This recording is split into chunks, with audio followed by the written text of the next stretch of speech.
ውድ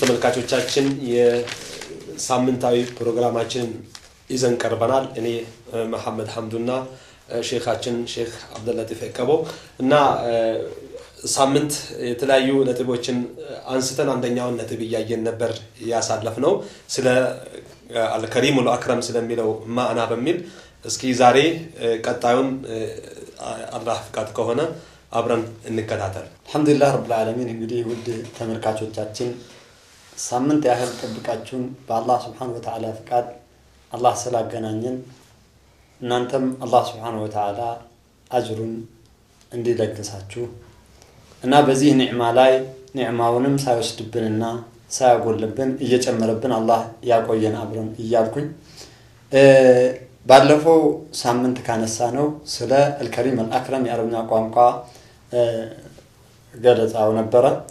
ከዚህ በተያያዘ እንግዲህ አላህ Subhanahu Wa Ta'ala የሰው ልጅን የተከበረ አድርጎታል። አንድ ነጥብ አንስተን ነበረ። አላሁ ወልከሪም في نفسه والمكرم لغيره ብለና ከዛ አንዱ አላህ Subhanahu Wa Ta'ala ከፈጠራቸው ፍጡሮች መካከል የሰው ልጅን ክብር ሰጥቶታል። ولقد كرمنا بني آدم وحملناهم في البر والبحر የሰው ልጆችን ክብር ሰጠናቸው አለ። ከፈጠርናቸው ፍጡሮች በሙሉ ሁሉ ከዛ ክብር አንዱ የብስንም የባህርንም ስልጣን በሰው ልጆች እጅ አድርጓል።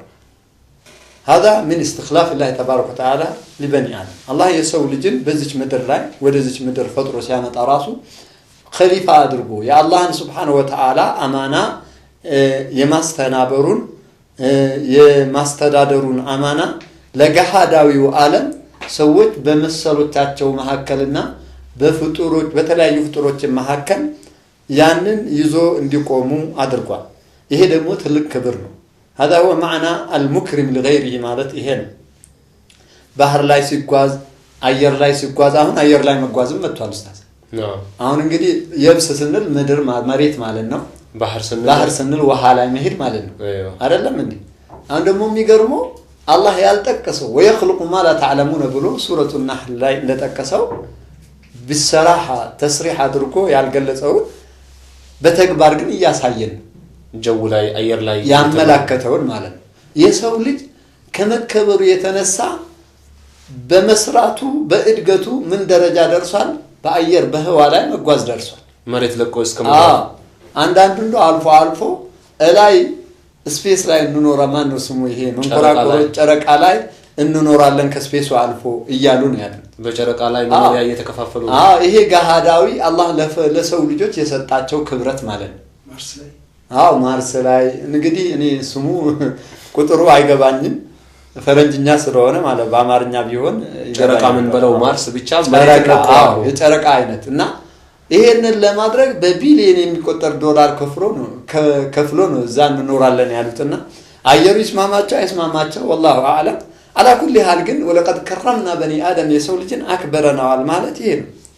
ክብር ሰጠነው ማለት እንዲከበርና እንዲለይ ጎላ ብሎ እንዲታይ ወጣ ብሎ እንዲታይ ደረጃዎችን አድርጓል አላህ Subhanahu Wa Ta'ala በአጠቃላይ ፍጡሮች መካከል በአፈጣጠሩ ግማሹ እንዲሳብ አድርጎ ግማሹ እንዲፋቀቅ አድርጎ ግማሹ በሁለት እግር እንዲሄድ አድርጎ ግማሹ በአራት እንዲሄድ አድርጎ ግማሹ እንዲበር አደረገ።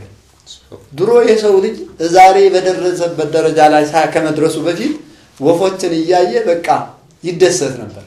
ዛሬ ደግሞ ራሱ አየር ላይ መሄድ ጀምሯል። هذا من اكرام الله تبارك وتعالى لبني آدم እና ولقد كرمنا بني آدم في معنى اللغوي ይሄ في معناه الشرعي ደግሞ ان اكرمكم عند الله اتقاكم ያለው የአላህ ቃል ነው።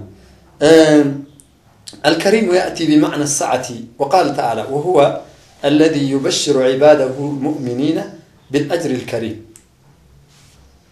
ويبشر عباده المؤمنين بالاجر الكريم الواسع والمغفرة الواسعة والرزق الواسع أولئك هم المؤمنون حقا إله እነዚያ በእውነቱ አማኞች ማለት እነሱ ናቸው አለ።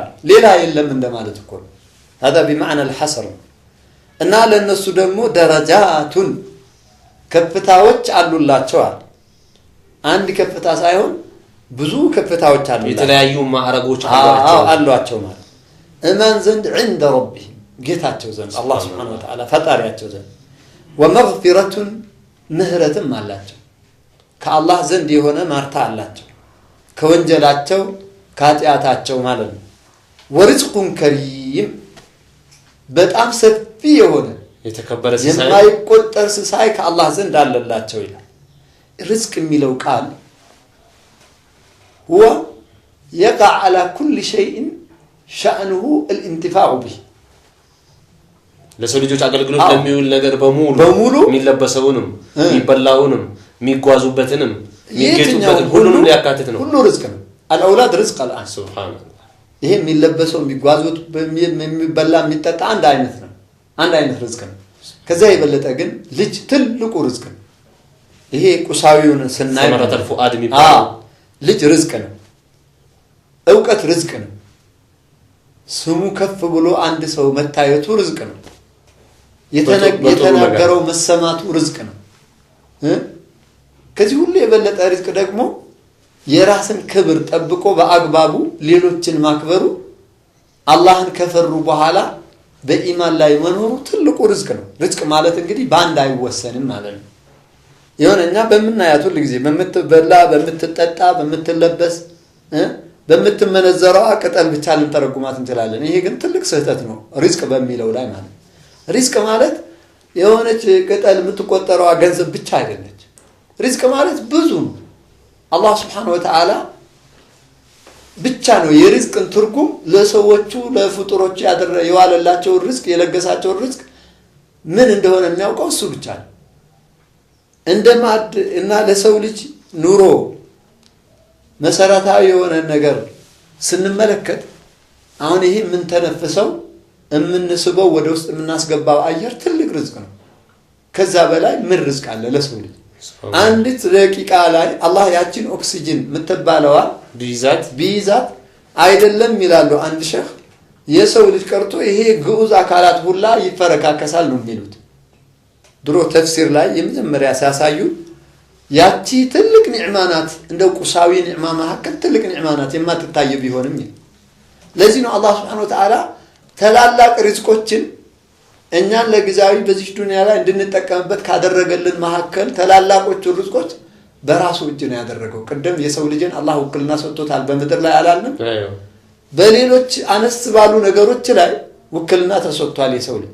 ላኪን ግን በተላላቅ ኒዕማዎች ውክልና የለም። የሰው ልጅ የመፍጠር ውክልና አልተሰጠውም። የመሰየስም እንደዚሁ እና የሰው ልጅ ትልልቅ ኒዕማዎች መካከል ለምሳሌ እነዚህ አየር የመሳሰሉ ምን ተነፍሰው እምንስበው እነዚህ ነገሮች የሰው እጅ ቢያደርገው አላህ Subhanahu Wa Ta'ala አለቀለት ለፍጡር ሱብሃንአላህ። እና ስለዚህ ትልልቅ ኒዕማዎቹ በእጁ አስቀረ ተላላቆቹም ማለት ከዛ ትንንሾቹን ውክልና ሰጠና ለሰው ልጅ በዚህ እስቲ ክብር ሰጥቻቸዋለሁ ከፍጡሮች መካከል ይሄንን ደግሞ አያቸዋለሁ እንዴት እንደምትሰሩ አለ። አላህ Subhanahu Wa Ta'ala የሰው ልጅን ሲፈጥር ለመላእክቶቹ ان يريد خليفه في الارض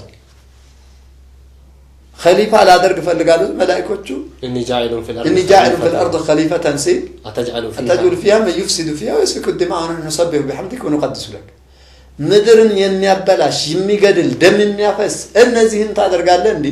እኛ እኮ በምድር ላይ ላንተ እያወሳንህ እያጠራንህ እየቀደስንህ ነው ያለነው አሉ። መላእክቶቹ ይሄን من باب الانكار ባይሉትም ያለፉት ከበኒ አደም በፊት የነበሩት ፍጡሮች ነበሩ ይላል ሙፈሲሮቹና እነሱ እንደዚህ አይነት ጥፋት በማብዛታቸው አላህ Subhanahu Wa Ta'ala ከምድር አጠፋቸው ያንን ውክልና ደግሞ ነፈጋቸው። የሰው ልጅም ወኪል እስከሆነ ድረስ ያንኑ ነው የሚሄደው በማለት መላእክቶች ይሄን ጥያቄ ሲያነሱ አላህ Subhanahu Wa Ta'ala እንግዲህ የበለጠ ነገር አውቃለሁ አላቸው።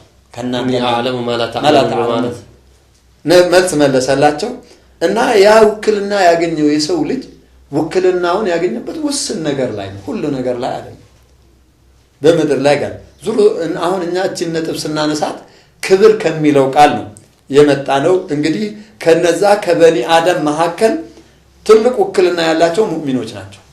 በጣም የሚያጅባችሁ በአላህ ያመኑ አላህን የፈሩ የአላህ ባሮች ውክልናቸው ከባድ لأن አላህን የሚፈራ ከመጥፎ የሚከለክል በጥሩ የሚያዝ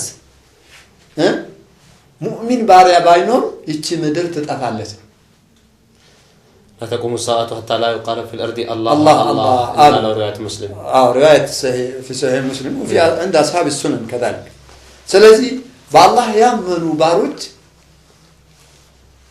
የያዙትና የተሸከሙትን ነገር ቀላል አድርጎ ማየት የለባቸውም ትልቅ ነገር ነው ያ ነገር ትልቅ ውክልና ነው ያላቸው የሰው ልጅ በሙሉ አላህ አክብሮት ውክልና ሰጥቶታል ውስጣዊ ገሃዳዊ ማለት ነው እና ላኪን ከነዚህ መካከል ሙእሚኖቹ በአላህ ያመኑት ትልቅ ውክልና አላቸው ሙእሚኖችን ከምድር ገጽ ለማጥፋት የሚታገሉት ሁላ በሙእሚኖቹ ውክልና ነው እየኖሩ ያሉት ማለት ሱብሃንአላህ አማኞች ባይኖሩ አላህን የሚፈሩ ፈጣሪያቸውን የሚፈሩ ትንሽ ለትንሹ የሚያዝኑ የሚራሩ ለትልቁ የሚያከብሩ ባይኖሩ ማለት ነው ይሄ እዝነት ከፍጡር መካከል በመነሳቱ ምድር በአረመኔ ብቻ ትሞላና ከዛ ትጠፋለች ቂያማ ትቆማለች ነው ሱብሃንአላህ እና ስለዚህ አዳ ሱረቱ አልአንፋል آية 4 ላይ ነው الله لهم درجات عند ربهم ومغفرة ورزق كريم هذا معنى الرزق رزق ማለት ኢማን ነው رزق ማለት ተቅዋ ነው رزق ማለት እንግዲህ ሰዎችን በእኩል ማየት ማለት ነው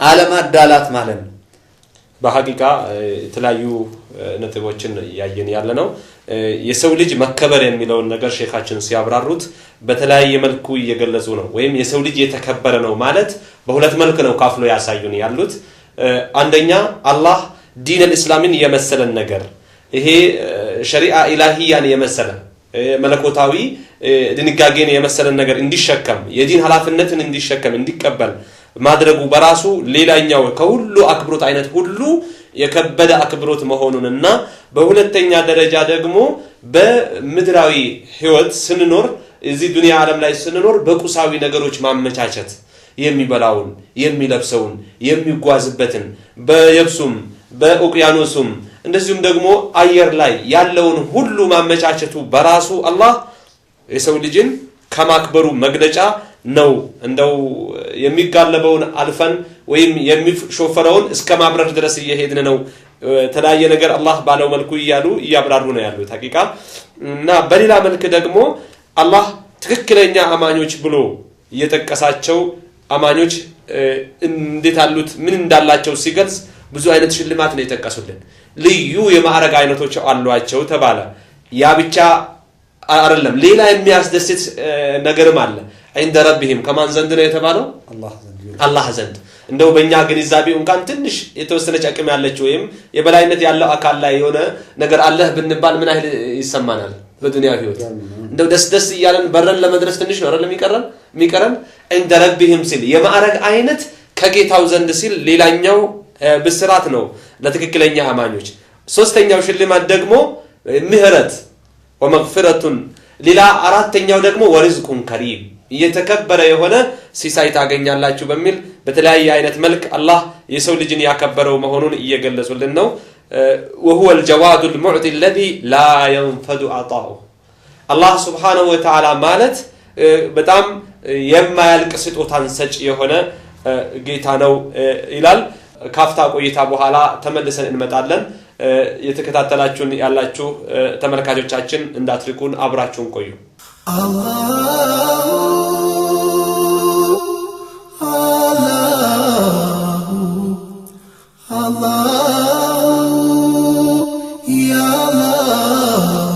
ተመልሰን መተናል ካፍታ ቆይታ በኋላ ወላ ينقطع سخاؤه ያላህ ቸርነቱ የሚቋረጥ አይደለም الذي يعطي ما يشاء وكيف يشاء የፈለገውን እንደፈለገው የሚሰጥ ጌታ አላህ Subhanahu Wa Ta'ala ብቻ ነው بسؤال وبغير سؤال ተጠይቆም ሳይጠየቅም وهو الذي لا يمن اذا اعطى ሰጥቶ ማይመጻደቅም ጌታ እሱ ነው እንዲያረኩል በዚያ ወጣው በዚያ ገባው ይያለ በመመጻደቅ አንተን በመንበሳጨት በልኩ የሚመጻደቅ አይደለም ባይሆን ተሳስተህ ከሆነ አንተን በማረም መልኩ ይሄን አርገለህ ይሄን ሁሉ ሆኘልህ እንዴት ታምፀኛለህ በሚል መልኩ ካልሆነ اذا اعطى فيكدر العطيه የሰጠውን ስጦታ በመመጻደቅ የሚያደፈርስ አይደለም አላህ Subhanahu Wa Ta'ala በምን بالمن በመመጻደቅ وهو سبحانه يعفو عن الذنوب ويستر العيوب فيا سبحان الله حقيقة አገላለጻቸው ዓሊሞቻችን የሚገርም ነው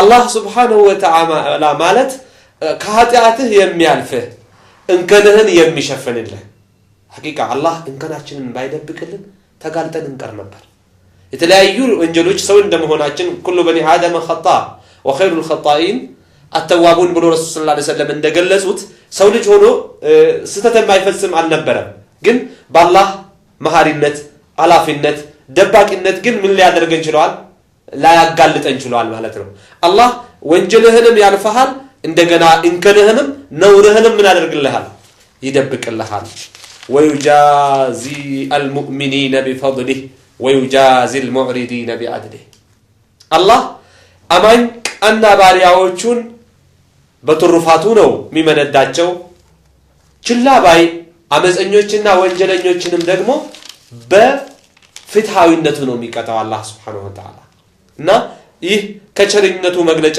ሂደቶች አንዱ ነው ማለት ነው እና በርግጥ አላህ ቸር ነው ቸርነቱ ተቆጥሮ ማይዘለቅ ሲሆን እንደዚሁም ደግሞ በመመጻደቅ ስጦታውን የማያበላሽ ሆነ ጌታ ነው እንደዚሁም ደግሞ ወንጀልን የሚያልፍ እንከንን የሚደብቅ ለትክክለኛ አማኞች በትርፋቱ የሚመነዳና እንደዚሁም ደግሞ ለወንጀለኞችም በወንጀላቸው መጠን በፍትሃዊነት የሚቀጣው በቁጣ መንፈስ ወይም ደግሞ በቃ በመጮቀን ያልሆነ ቅጣት አይቀጣም ማለት ነው አላህ Subhanahu Wa Ta'ala በዛው መጠን ነው በሰራው ወንጀል መጠን በፍትህ ነው የምትቀጣው ይያል ነው እና ይህ በራሱ ከቸርነቱ አንዱ ነው እንግዲህ ይሄ ቅድም በቋንቋ መልእክቱ ከሪም እና አክረም የሚለው ምንድነው የሚለውን ስናይ የጠቀስናቸው የተወሰኑ ነገሮች ነበሩ ከዛ አንዱ አላህን ለየት የሚያደርገው ለሌሎችም ክብርን እየሰጣቸው የአላህ ክብር ግን ሙሉ ከክብሩ ኋላ ውርደት የሌለው ማለት የሰው ልጅ سواء كان تقيا أو غير تقي ያችን ክብሩን ተተخلله النقص ያ የፍጡርን ክብር ጉድለት ይመጣበታል ከጊዜ በኋላ ማለት ተቅዩም ከጊዜ በኋላ ይታመማል ወይም ይደክማል ያረጃል ይሞታል ሌላው ደግሞ ተቅይ ያልሆነው ገና ሳያረጅና ሳይሞት ድንበር በማለፉ ያችን ክብር በራሱ ያገኘ የመሰለው ይወድቃል ማለት ገና ሳይደክመውና ሳይታመም ሳያረጅ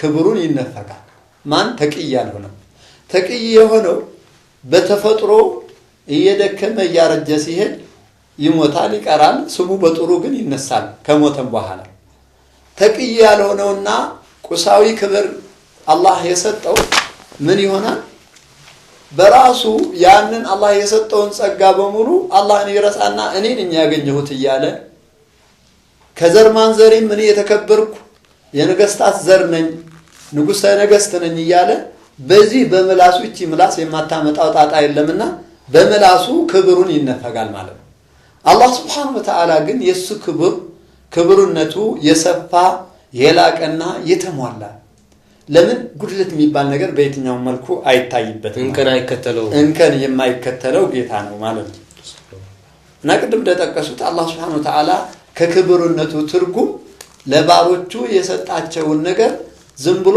ማይመጻደቃቸው ማለት ፍጡር ግን አንደኛ አይሰጥም ብለናል ሲሰጥም ደግሞ ምንድነው ስልቹ ነው ጀርባ ሰጪ ነው ብለናል ከሰጠን በኋላ ደግሞ በመስጠቱ ብቻ ሁሌ የሰጣቸውን አካሎች የሚያጎሳቅላቸው ማለት በእኛ የሚያሸማቅቃቸው ደሞ አንተ ይላል ትላንትና እንዲህ አልነበርክም ዲኒ አይደለው ለዚህ ያበቃው ይላል ምንም እኮ አላደረገለትም አላህ የሰጠው ነው እንደው በውክልና የሰጠው እንጂ ነገር ግን በዚያች ውክልና ራሱ ተመጻድቆ በጣም ድንበር ያለፈ ነው የፍጡር አላህ Subhanahu Wa Ta'ala ግን በመስጠቱ ብቻ የሚመጻደቅ ጌታ አይደለም ፈጠረ የሚሰጥም እሱ ነው ማድረግም ያለበት እሱ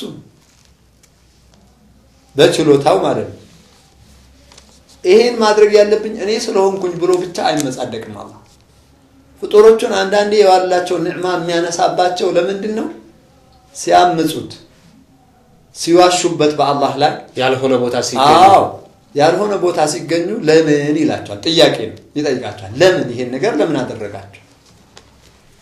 እኔ ይሄን ሁሉ ውለታ ውዬ ለጥያቄው ማሳመኛ ደግሞ የዋላቸውን ጸጋዎች ኒዕማዎቹን ይዘረዝርላቸዋል። ከኔ ጋር የምታጋሯቸው የጣዖት አይነቶች የማጋራት አይነቶች ለእናንተ ምንድነው የዋሉላችሁ ይላል። አንዳንዴ እንኳንስ ለእናንተ ውለታ ሊውልላችሁ ከራሳቸው እንኳን አንዲስ ጉዳት ቢደርስባቸው መከላከል ማይችሉትን እንዴት ከኔ ጋር እያለ ያወዳደረ ነው እንጂ ኒዕማውን የሚያነሳው ዝም ብሎ በመስጠቱና በመለገሱ ብቻ እኮ ለጋሻችሁ እኔ እንደዚያችሁ አይልም። አላህ ግን ይገባው ነበር። ያንን እምቢል ራሱ ከሱ ጋር የሚወዳደር ማንም ስለሌለ ያም ራሱ ይችል ነበር። ነገር ግን አላደረገም። ያንን በዛ መልኩ ምንድነው ያደረገው? ባሮቹ ሲያምጹት ወንጀል ሲሰሩ አቅም አለኝ ብሎ ሌሎችን ሲበድሉ ሌሎችን ሲያጠቁ ከአላህ ጋራ ደግሞ የማይገባውን ነገር ያለ ቦታው ከፍ አድርጎ ከሱ እኩል ሲያደርጉ በምን ይላል አላህ Subhanahu Wa Ta'ala እንጂ ዝም ብሎ በተመጻድቆ አያነሳም። الأكرم የሚለው والذي لا يوازيه كرمه ولا يعادله في كرمه نظر ችሮታ እሱ ጋር የማይስተካከል በቸርነቱ ማንንም ከሱ የማይቀርብ አቻ የሌለው ጌታ ማለት አክረም የሚለው ቃል አንዳንዴ بمعنى الكريم ይሆናል። ላኪን ግን ልዩነቱ ከሪም ማለት صفة الذاتية ነው። የአላህን የሱነቱን ባህሪ ገላጭ ሲሆን የተግባሩን ባህሪ ሲሆን كدلالته على معاني الحسب والعظمة والسعة والعزة والعلو والرفعة የበላይነት ከፍታ እነዚህና ክብሩ ቸርነቱን አመላካች ማለት غير ذلك من صفات الذات فالله عز وجل الأكرم لا كرم يسمو إلى كرمه የትኛውም ክብርነትና ቸርነት ወደሱ ክብረት የሚጠጋ የለም ወደሱ ክብረት የሚያድግ የለም لكن ولا ينعم يرقى لا ينعم የትኛውም ጸጋ ኒዕማ ወደ አላህ ጸጋ የሚደርስ የለም እንደው ብናወዳደር ማለት ከማጣት በኋላ ያገኘውን ቢሰጥ የሰው ልጅ አላህ ግን ከማጣት በኋላ ያገኘን አይደለም የሚሰጠው ነበረው የነበረውን ሰጪ ጌታ ነው በማያልቅበት መልኩ አሰጣጡ ደግሞ የሚገርም በغير حساب ነው ቁጥር የሌለው ስፍር የሌለው የሆነ አሰጣጥ የሚሰጥ ነው። ስለዚህ በምን መልኩ ነው የሰዎቹ ክብር ወደ አላህ ክብር የሚጠጋው ይላል። ሱማ ደግሞ የሚገርመው ትልቅ ክብረት ማለት አላህ እየቻለ ይቅር ባይ አላፊ ጌታ ማን ነው ከፍጡር እየቻለ ይቅር የሚለው? ምናልባት አንዳንድ ጉልበተኞች አሉ የሆነ ሰው ሲተናቆላቸው እንዲህ ዞር ብሎ ያዩትና ባካችለኝም አርፈ ተቀመጥ ይላል። የንቀት ማለት እኮ አትችለኝም እኔ በጣም እበልጣለሁ አትችለኝም አንተ አርፈ ተቀመጥ ይላል። አላህ Subhanahu Wa Ta'ala ግን ይፈልገው ሊያደርግ እየቻለ ያባበላል። አረተው ግድ የለም እንደዚህ አትሁን እንዲህ አትሁን ይላል። ያኒ እንደመለማመጥ ማለት ነው። ይሄ የችሎታውና የክብርነቱ ምልክት ነው።